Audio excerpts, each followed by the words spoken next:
Elle a 18 ans, elle est ponote et elle a vécu l'expérience des foyers. Nous avons rencontré Sarah qui nous partage son parcours de vie. Regardez.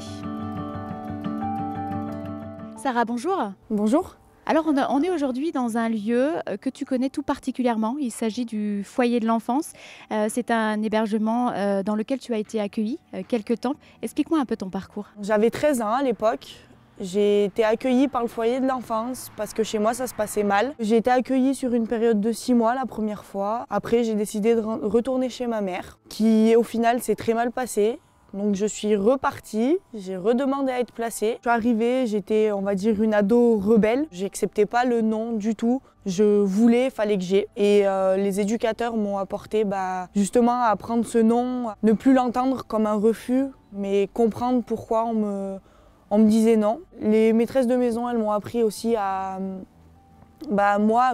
lancer dans ma vie pour faire tourner les machines, le ménage, tout ça, pour comprendre comment fallait faire. Tu t'es clairement construite ici ? Oui.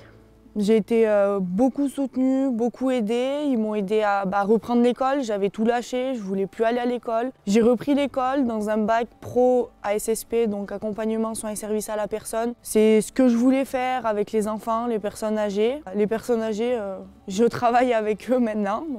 Quels souvenirs tu gardes très précisément de ton passage au foyer ou dans d'autres endroits ? Est-ce que tu as des anecdotes particulières ? Au foyer, ça a été compliqué. Ils ont dû beaucoup de fois me courir après parce que je voulais pas rester. Enfin, c'est moi qui l'ai demandé, mais je voulais pas rester et je partais parce que je voulais voir du monde, je voulais sortir quand je voulais alors que c'est pas une vie. Ce qui m'a le plus marqué, c'est que les éducateurs ont été très patients avec moi et ils ont quand même réussi à me garder 11 mois alors que normalement c'est un foyer d'accueil d'urgence donc c'est pas autant. Et depuis ce jour-là, j'ai décidé de faire éducatrice spécialisée pour en gros les remercier de ce qu'ils m'ont apporté et en plus et moi c'est ce qui me plaît, je veux aider aussi les jeunes qui ont été en difficulté ou qui sont en difficulté comme moi, j'ai pu l'être auparavant. Tu le disais d'ailleurs, aujourd'hui tu travailles dans une maison de retraite, tu as ton propre appartement, c'est ça ? Oui, c'est ça. Tu as l'impression d'être tout simplement autonome ? Oui, ça y est, ouais, là je commence à prendre mes marques, ça fait que 2 semaines que j'ai mon appartement, mais ça y est, je suis assez autonome, je vais au boulot tous les matins, je finis le boulot après, je rentre chez moi, je suis avec mon copain, on fait notre petite vie, bon là avec le confinement... C'est un peu plus compliqué, mais on fait notre vie et maintenant avec mon boulot, j'ai ma paye, je me débrouille seule.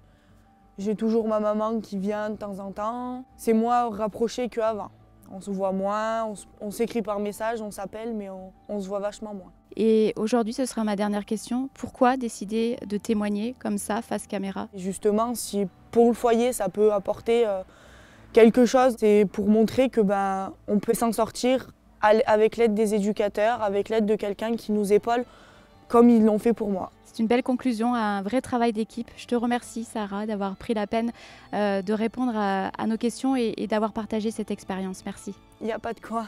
Si vous souhaitez voir l'intégralité de ce reportage, vous pouvez vous connecter sur le site internet du département, le www.haute-loire.fr. N'hésitez pas à partager, n'hésitez pas à réagir. À très bientôt.